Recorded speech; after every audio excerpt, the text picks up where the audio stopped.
Acompanhe comigo a leitura do texto bíblico. Diz assim a palavra do Senhor. Então Pedro, aproximando-se, perguntou a Jesus: Senhor, até quantas vezes meu irmão pecará contra mim, que eu lhe perdoe? Até 7 vezes? Jesus respondeu: Não digo a você que perdoe até 7 vezes, mas até 70 vezes 7. Por isso, o reino dos céus é semelhante a um rei que resolveu ajustar contas com os seus servos. E passando a fazê-lo, trouxeram-lhe um que lhe devia 10.000 talentos. Não tendo ele, porém, com que pagar, o senhor desse servo ordenou que fossem vendidos ele, a mulher, os filhos e tudo o que possuía, e que assim a dívida fosse paga.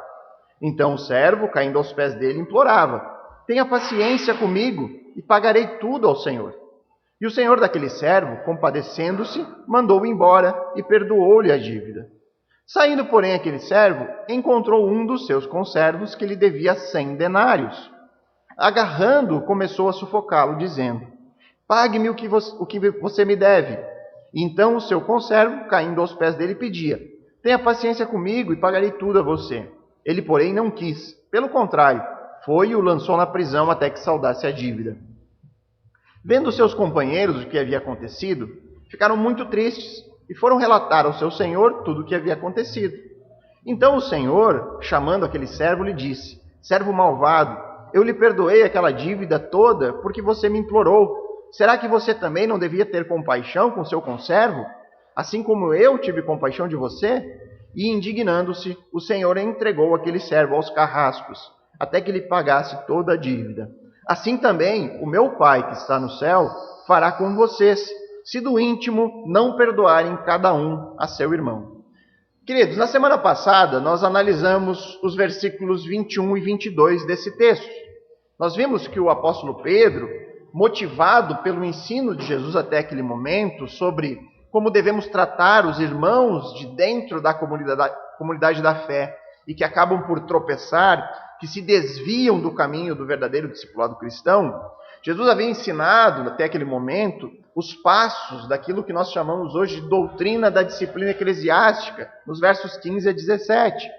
Passos esses que visam sempre a restauração da ovelha que se extraviou. Ou então, caso não havendo arrependimento daquele irmão que se desviou do caminho correto, a expulsão daquela pessoa que se recusa em viver em conformidade com os ensinos de Cristo, que se recusa a viver em obediência àquilo que Cristo ensina.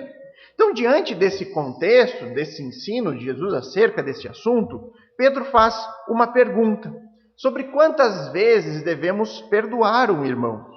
E essa pergunta de Pedro, ela abrange tanto a questão da disciplina dentro da igreja, quantas vezes temos que perdoar um irmão que é repreendido, que se arrepende, quantas vezes nós temos que receber essa pessoa de volta, perdoá-lo, e também cobre a lacuna dos pecados individuais, a lacuna das pequenas ofensas que são cometidas entre os discípulos, entre as pessoas da comunidade da fé, aqueles pecados pequenos uns aos outros, que não levam a pessoa a um afastamento da fé, ao abandonar a congregação e o discipulado.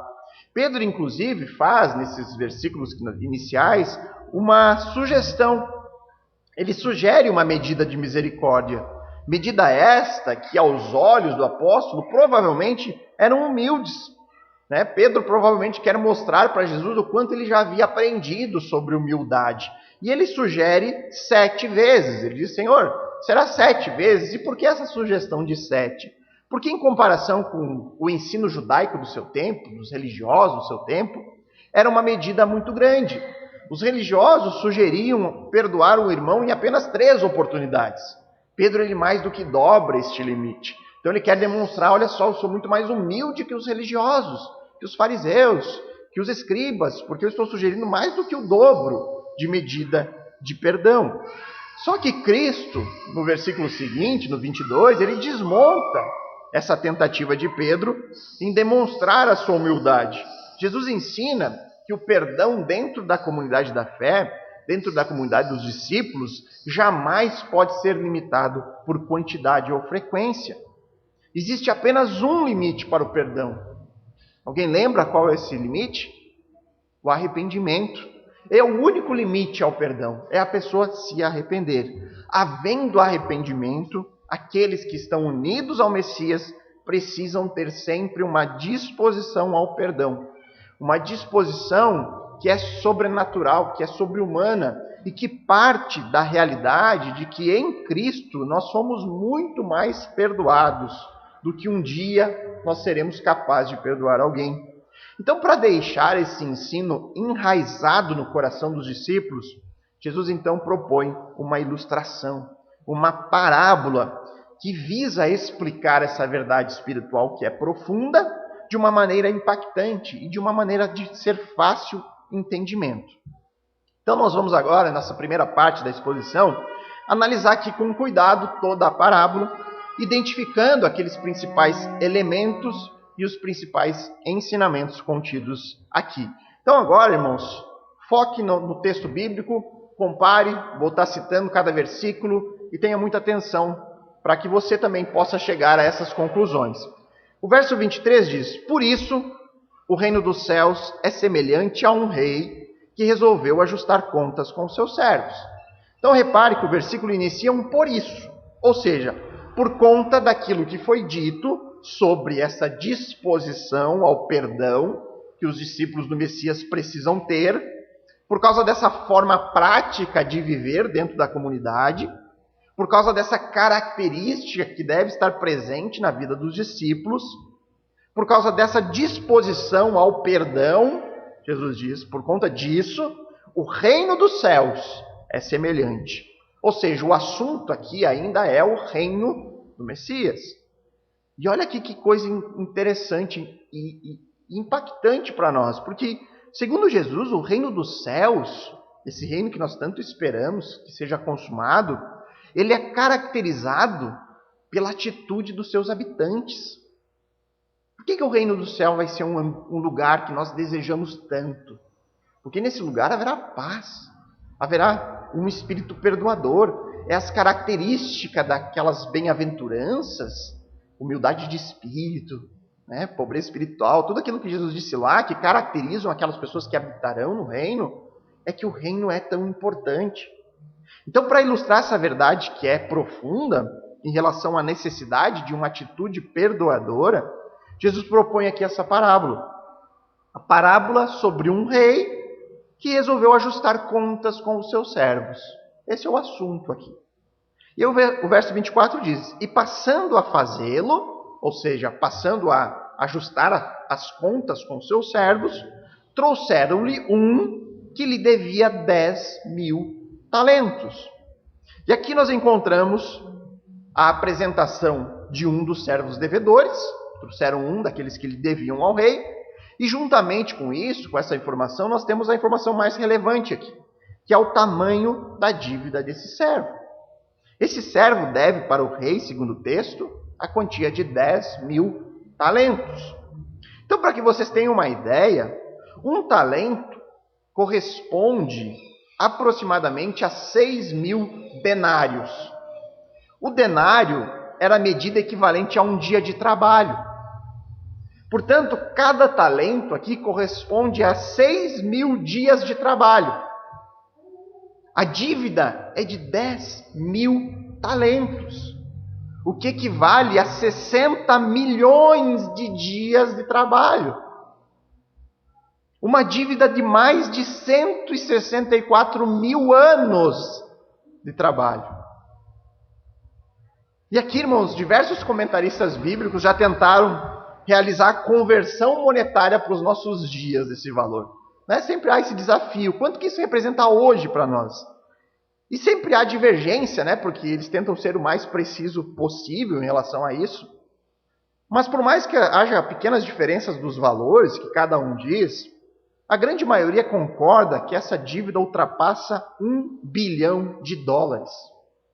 Cerca de 6 bilhões de reais é a dívida dessa pessoa aqui. O que isso significa?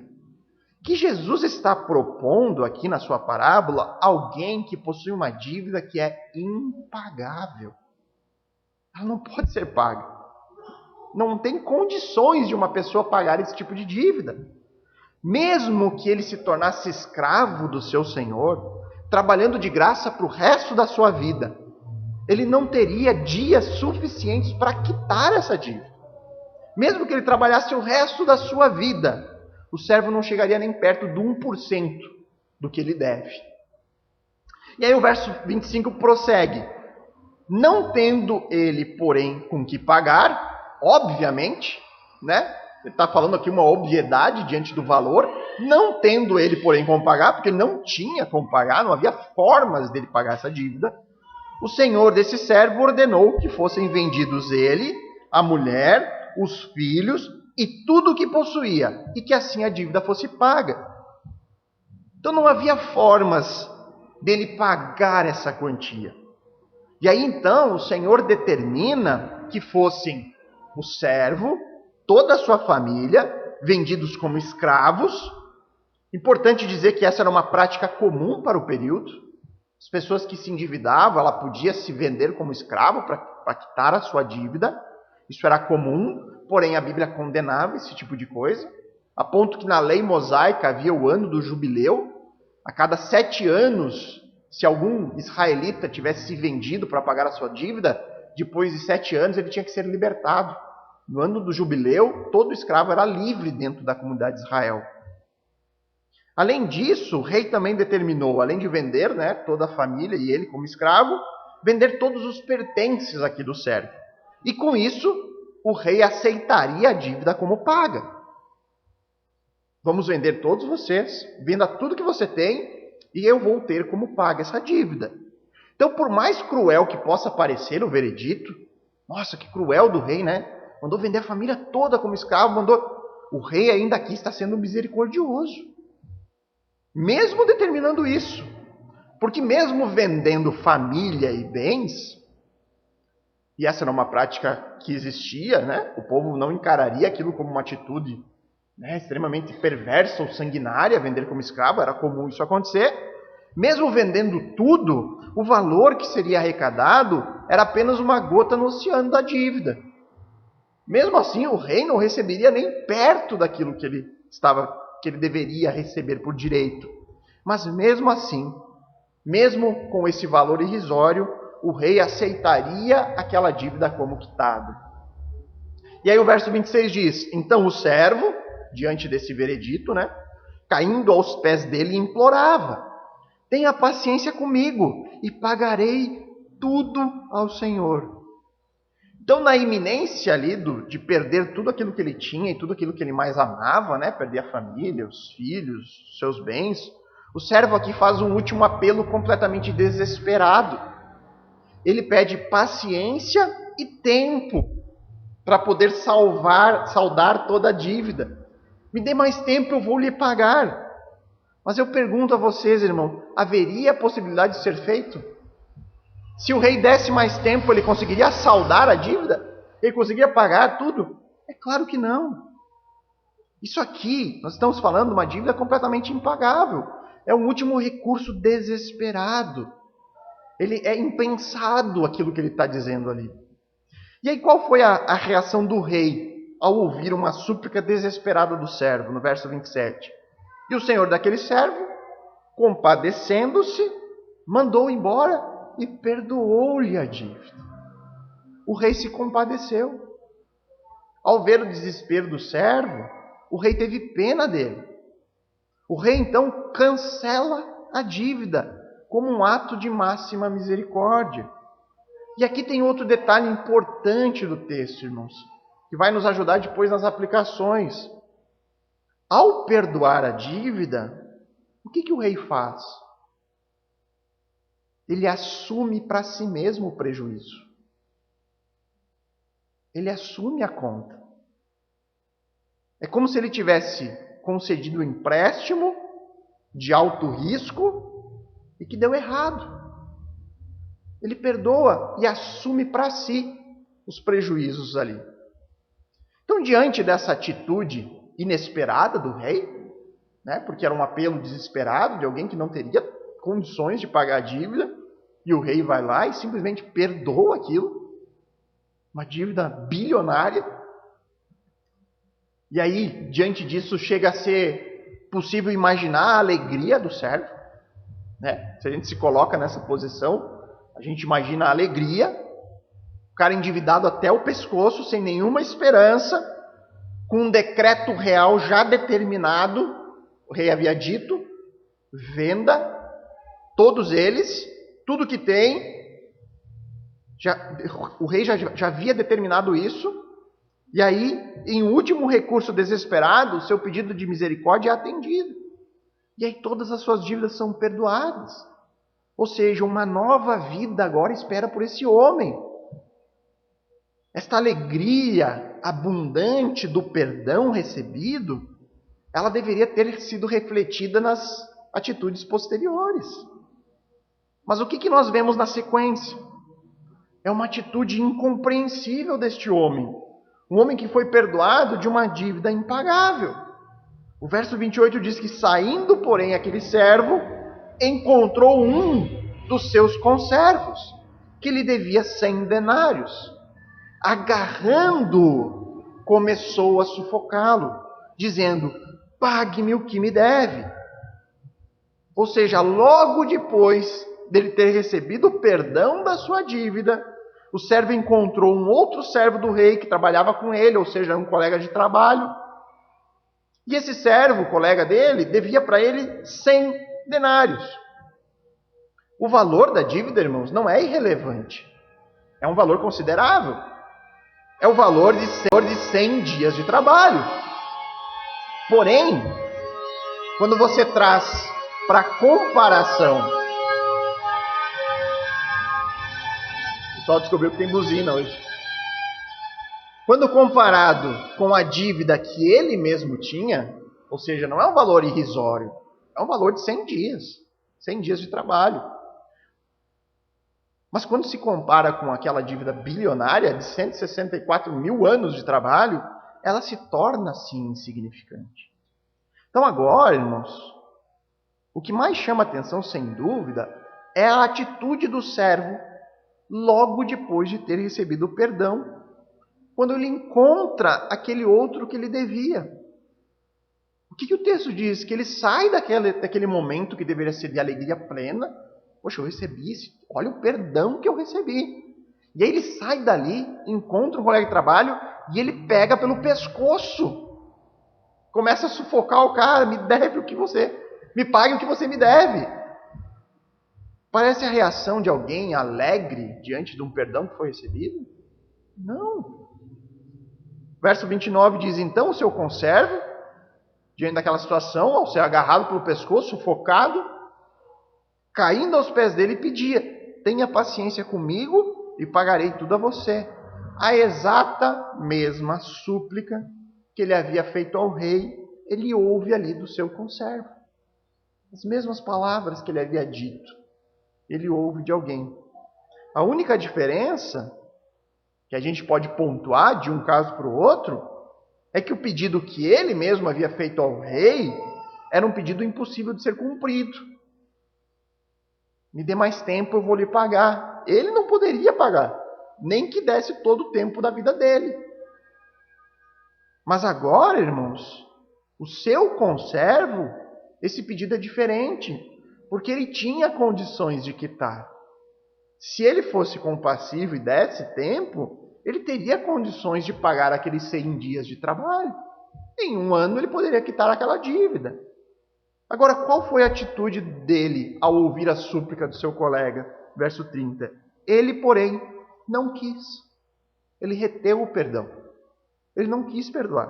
Pelo contrário, diz o texto, foi e o lançou na prisão até que saudasse a dívida.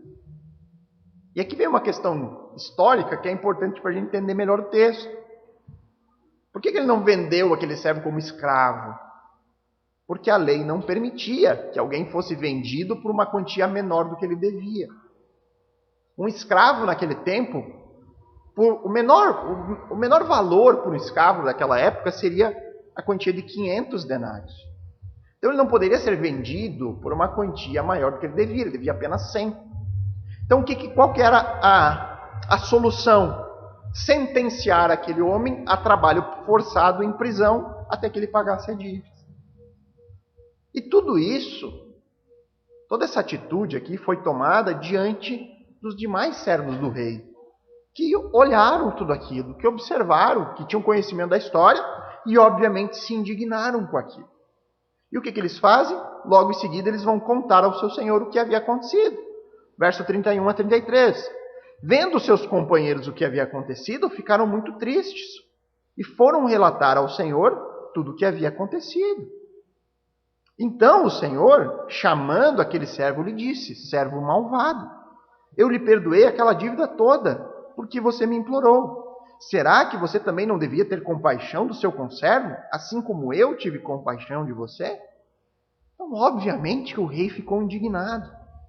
Ele chama o servo de mau, de perverso.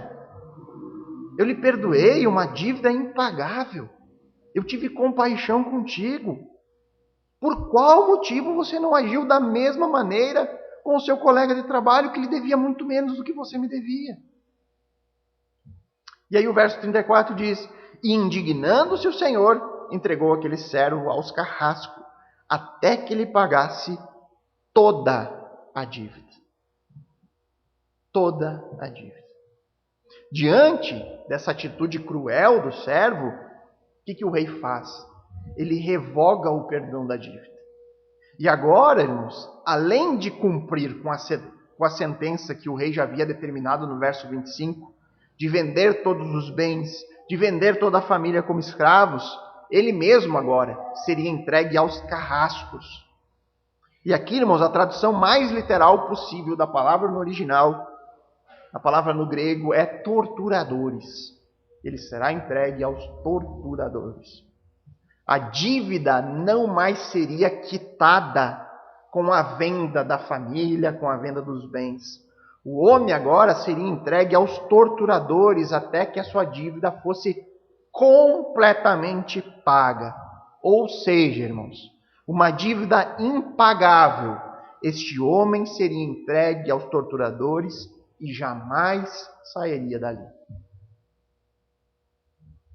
E aí encerra o verso 35. Assim também o meu Pai, que está nos céus, fará com vocês, se do íntimo não perdoarem cada um a seu irmão. Então esse verso 35, irmãos, ele fecha assim, de maneira perfeita, tudo aquilo que foi falado até aqui no capítulo 18. Todo o ensino, todo esse contexto do tratamento daqueles irmãos que se desviaram do caminho, seja por conta de pecados cometidos, seja por conta de um testemunho que não condiz com alguém que segue a Cristo. Essa atitude perdoadora da igreja ao receber de volta todo aquele que se arrepende, ao restaurar com alegria a comunhão aquela ovelha que se desgarrou. Essa atitude, irmãos, perdoadora, não anula a necessidade da disciplina, não anula a necessidade de julgamento e da exclusão, se for necessária. Isso agora, irmãos, essa atitude misericordiosa, porém justa, ela é vista como uma característica do próprio Pai. O Pai que está nos céus. Deus, ele é misericordioso e perdoador. Porém, o mesmo Deus misericordioso e perdoador, ele pune com justiça e com rigor o indivíduo que vive de forma incompatível com aquele que ele chama de seus. É isso que ele está ensinando aqui. O próprio Pai age dessa forma. Ele está pronto a perdoar aquele que suplica, aquele que reconhece. Mas ele está pronto para punir aquele que vive de maneira desobediente. Assim a igreja deve tratar também. Pronta para receber de volta, mas pronta para condenar e excluir se for necessário. É o ensino do texto bíblico. Então, tendo explicado aqui toda a parábola, irmãos, daqui por diante eu gostaria de aplicar esse texto às nossas vidas. Meditar sobre como essa parábola se relaciona conosco. É possível, será, nos colocarmos nos papéis presentes nessa ilustração? Será que nós somos devedores de alguém? Se nós somos devedores de alguém, qual será o tamanho da nossa dívida? Jesus ele identificou aqui o rei da parábola como uma referência a Deus Pai. Além disso, a parábola ela foi contada para ilustrar o ensinamento dos versos 21 e 22. Irmãos, um detalhe importante sobre interpretação de parábolas. Nós nunca devemos sair tentando encontrar o significado de cada elemento dela. Jesus ele sempre conta a parábola quando ele é provocado sobre algum assunto. E ele coloca aquela ilustração para demonstrar de maneira prática o ensino presente no texto. Ele não quer que cada elemento que a gente encontre um sentido oculto em cada elemento. Ele vai dizer claramente, isso significa isso, aquilo significa aquilo. Se Jesus não diz, nós não temos que ficar imaginando. Esse personagem simboliza tal coisa. Se o texto não diz, há uma mensagem aqui. Então nós temos que saber que essa mensagem diz respeito aos versos 21 e 22. O que Jesus identifica de maneira clara? Que o rei aqui é Deus Pai. Então nós podemos afirmar, o rei aqui que Jesus está indicando que é Deus. A ilustração aqui, ela vai indicar toda essa atitude perdoadora que os discípulos precisam ter. E nós já vimos os versos 21 e 22.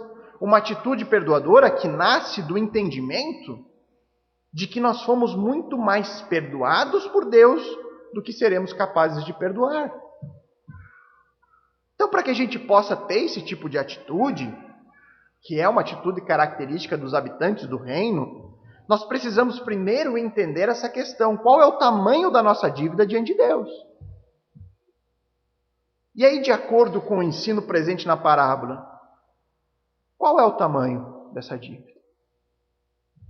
Nós temos uma dívida impagável a Deus. Este é o ensino presente aqui. É uma realidade bíblica, irmãos. Mas que nem todo mundo entende.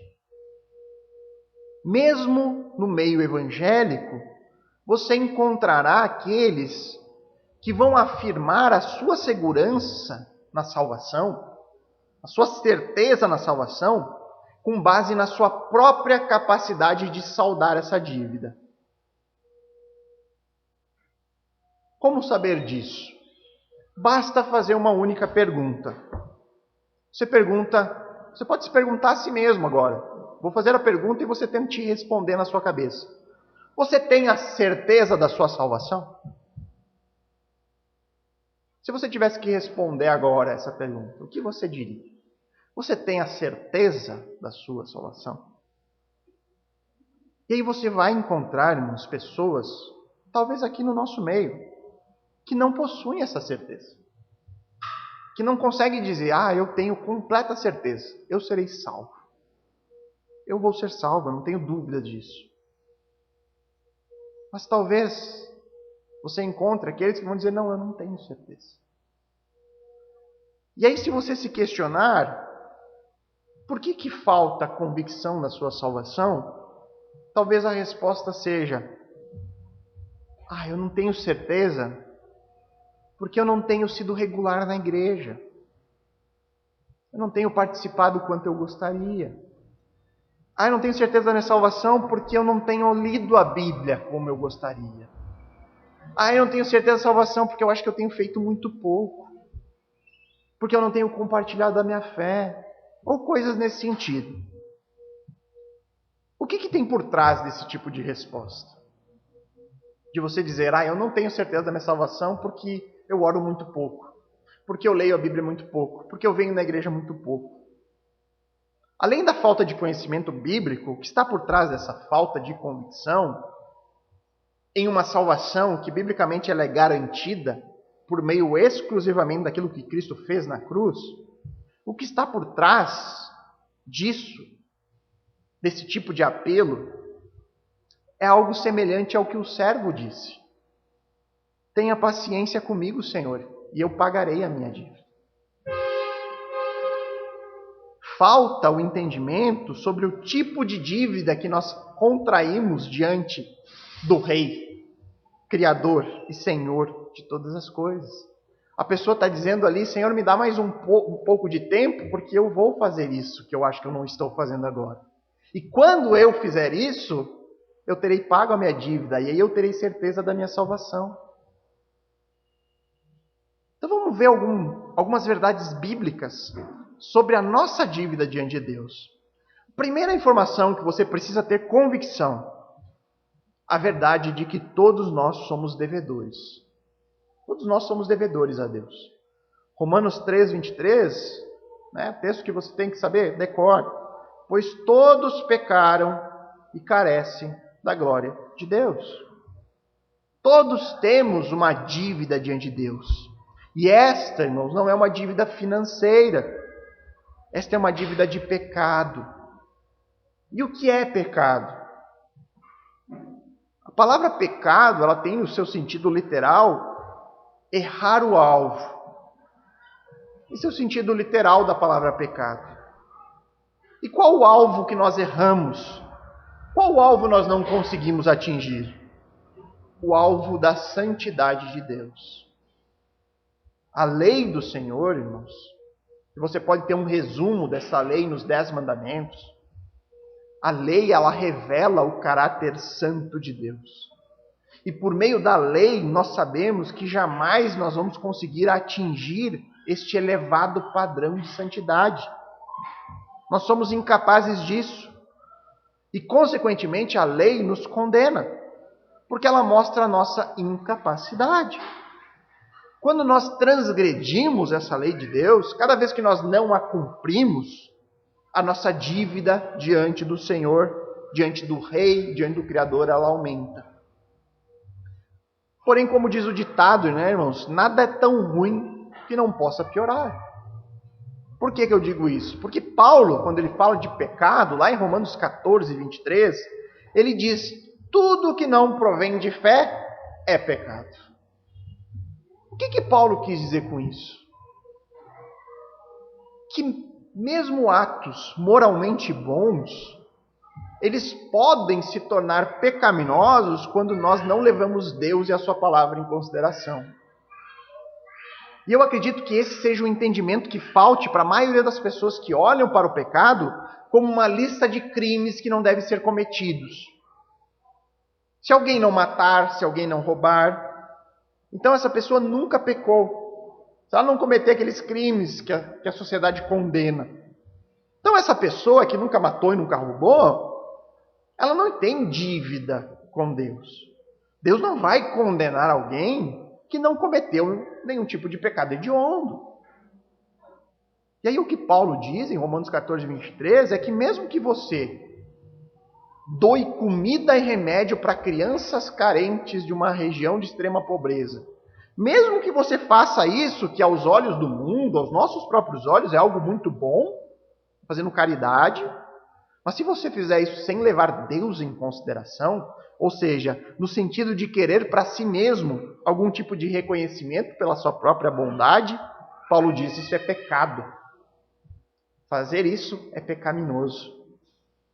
O apóstolo está nos ensinando a terrível realidade de que a motivação com que nós realizamos, inclusive boas obras, isso também importa para Deus.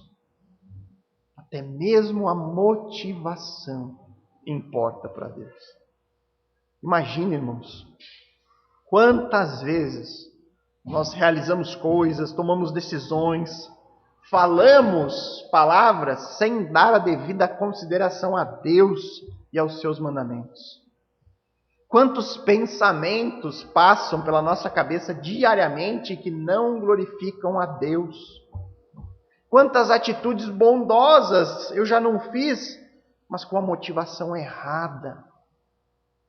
Cada vez que isso ocorre, a nossa dívida aumenta. Ou seja, todos nós somos devedores. Todos nós estamos devendo para o Rei. Não há como escapar dessa realidade. Não importa o quanto você se ache bom, O quanto você se acha merecedor ou capacitado a quitar essa dívida com as suas próprias mãos. Porque normalmente a resposta é essa: eu acho que eu vou ser salvo porque eu sou uma boa pessoa. Porque eu nunca fiz nada de errado. Porque eu nunca matei, nunca roubei, eu só ajudo. Eu ajudo todos aqueles que eu posso. É a mesma coisa do servo com a dívida bilionária. Me dê mais tempo e eu vou pagar. Isso nos conduz para a segunda informação que nós devemos saber sobre essa dívida.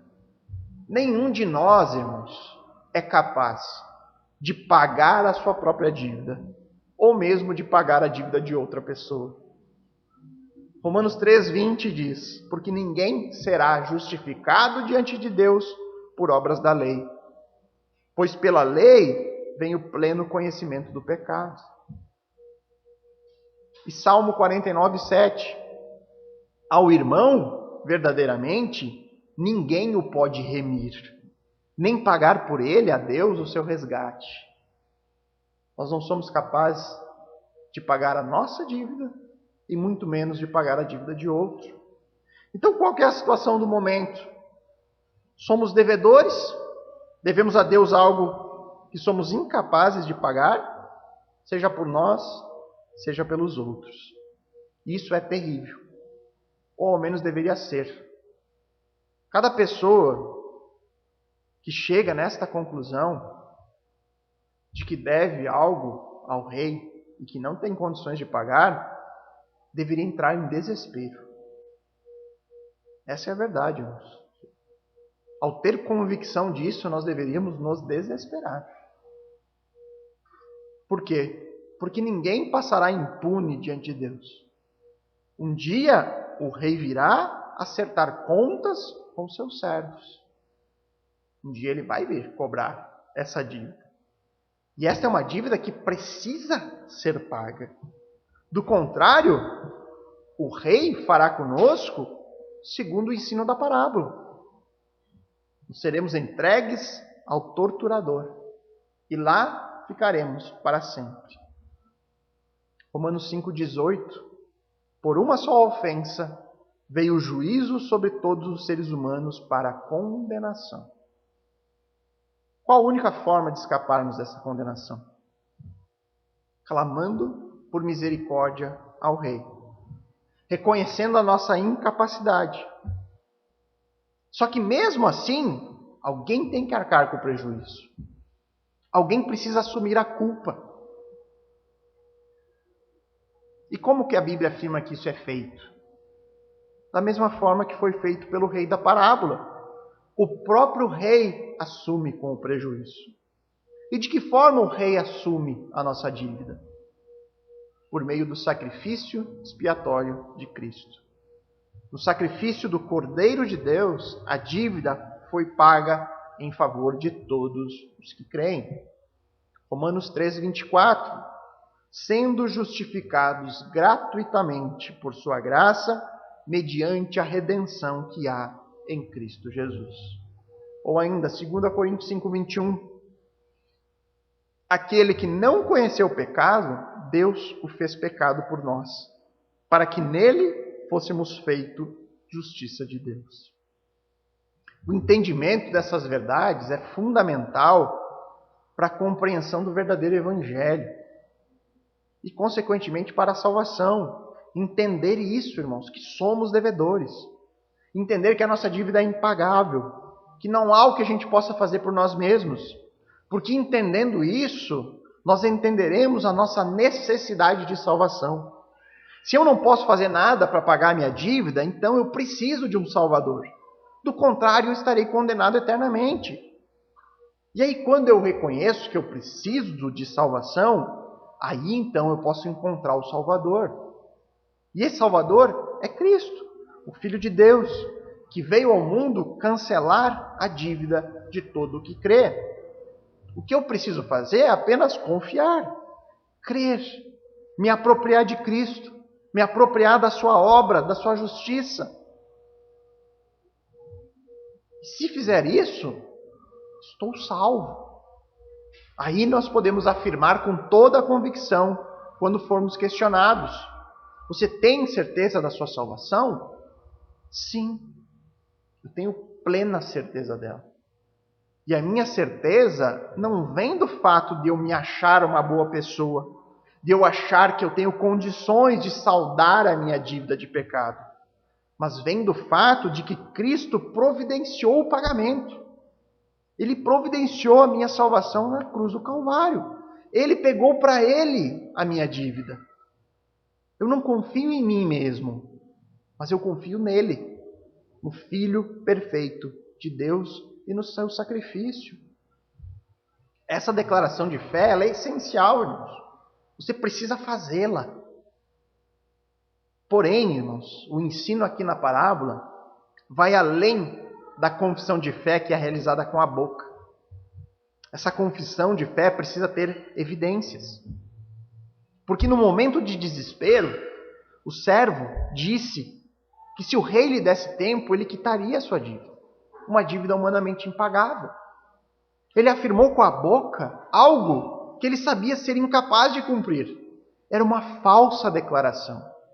E o mesmo pode acontecer conosco. Afirmar que cremos em Cristo como o único e suficiente Salvador, mas esta não ser uma declaração vinda de um coração que realmente confia. É por isso que o ensino da parábola prossegue, dizendo qual a atitude prática daquele que foi perdoado. O que esperar de alguém que foi perdoado de uma dívida da qual ele era completamente incapaz de pagar e ele mesmo possui devedores com uma dívida infinitamente menor? Qual a atitude que nós esperaríamos de alguém nessa situação? Vamos pensar no caso específico da parábola. Tente se colocar nessa posição do servo perdoado. Eu imagino que a alegria é tanta que a única atitude esperada é de perdoar aqueles devedores da mesma forma que foi perdoado. Não é necessário muito esforço para a gente chegar nessa conclusão. Essa ilustração, essa parábola contada por Jesus, ele tem esse objetivo de olharmos para a história e logo, imediatamente concluirmos qual deveria ser a atitude daquela pessoa. Ao olhar para a história, a gente se indigna com aquilo lá. Da mesma forma que os outros servos ali, ao verem aquilo, vão contar para o rei, ficaram muito tristes. Então fica muito claro, pela análise da parábola, o motivo pelo qual a atitude perdoadora ela é indispensável para aqueles que seguem o Messias e que creem nele. Fica claro o motivo dessa disposição ao perdão sem impor limites. O único limite é o arrependimento. É indispensável isso entre os habitantes.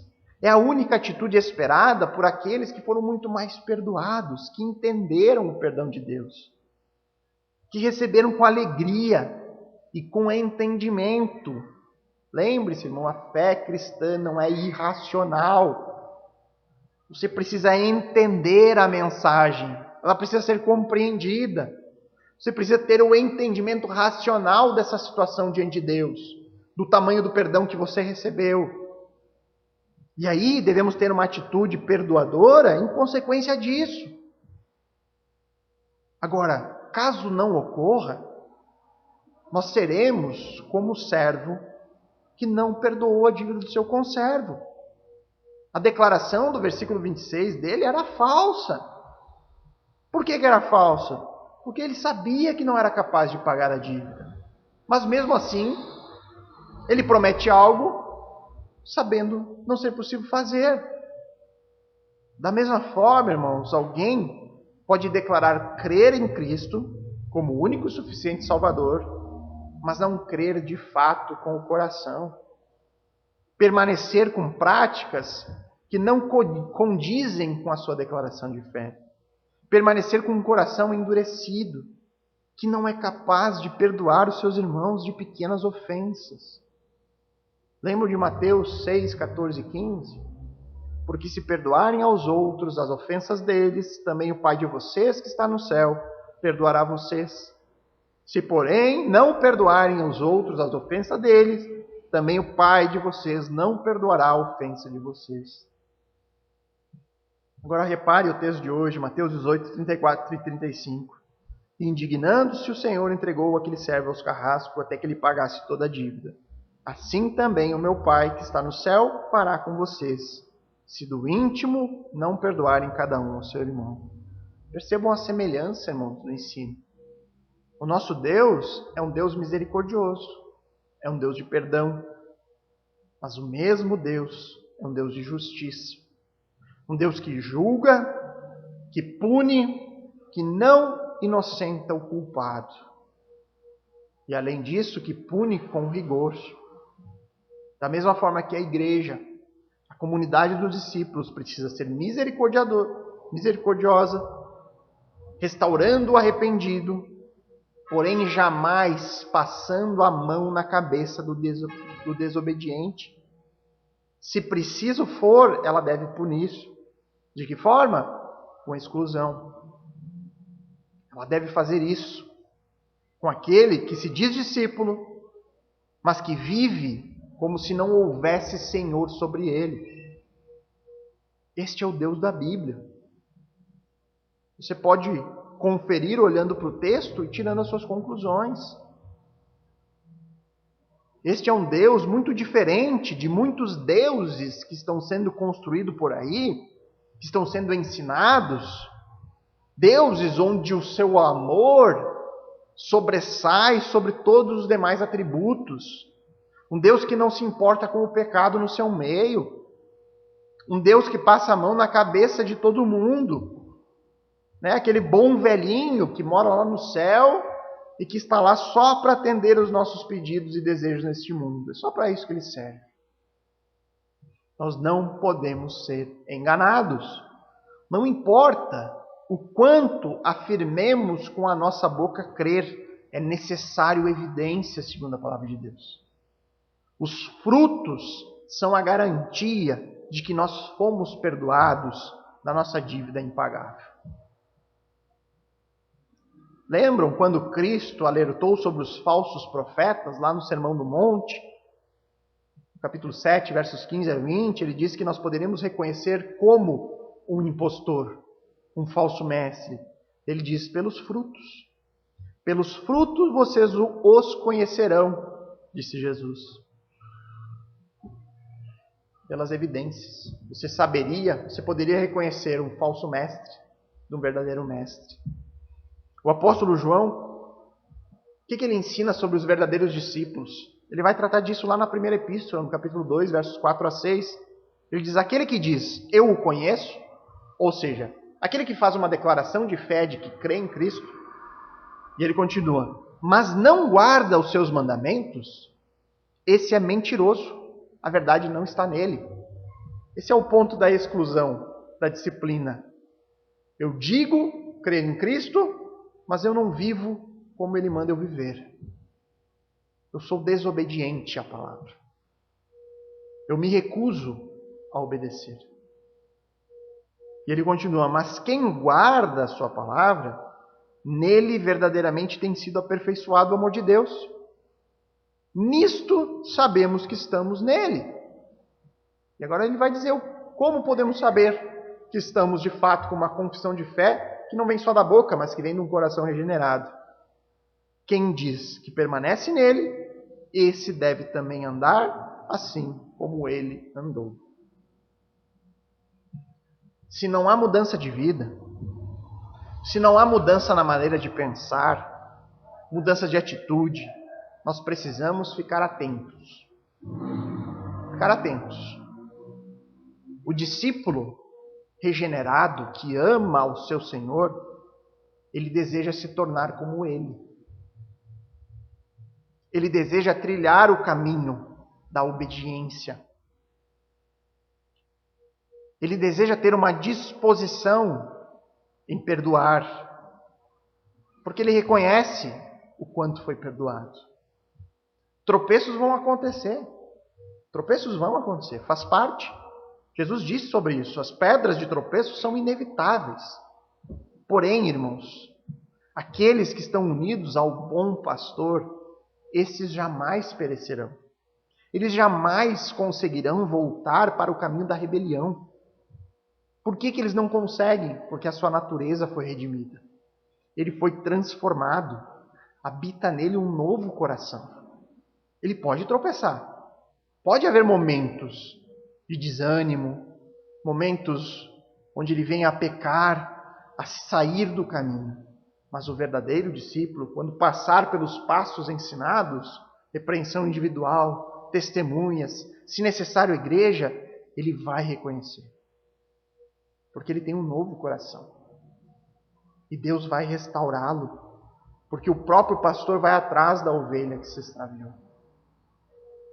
Então o perdão, irmãos, para concluir, dentro da comunidade da fé, entre aqueles que creem no Messias e esperam pela consumação do seu reino, neste grupo, segundo Cristo diz, o perdão ele precisa ser praticado. Um perdão que não deve ser limitado por quantidade, mas que nasce, que vem de um coração motivado pelo perdão que foi recebido por Deus. Um perdão infinitamente maior. Por parte daqueles que foram perdoados de uma dívida impagável. Para esses, perdão não pode ser algo difícil ao dar uns aos outros. Porque o perdão de Deus é infinitamente maior do que o perdão que nós vamos exercer uns aos outros. Por conta disso, Jesus diz, aquele que não perdoa, se sabendo disso, crendo nisso, você não consegue mesmo assim perdoar o seu irmão, na verdade, isso só revela a própria rebelião da pessoa contra Deus. Revela a falta de uma fé verdadeira. Revela que ainda a pessoa não compreendeu o próprio pecado. Não compreendeu que ela mesma está condenada eternamente. E que o destino é só um. Segundo o texto bíblico, castigo eterno. Então, como escapar desse terrível destino? Recebendo a misericórdia do Rei por meio do Filho. Abraçando, se apropriando do sacrifício dele. E a partir disso, vivendo em uma comunhão pessoal, em um relacionamento de discipulado com o Messias, em obediência e em novidade de vida. Como Paulo diz em Gálatas 2:20, logo já não sou eu quem vive, mas Cristo vive em mim. E esse viver que agora tenho na carne, vivo pela fé no Filho de Deus, que me amou e se entregou por mim. Oremos.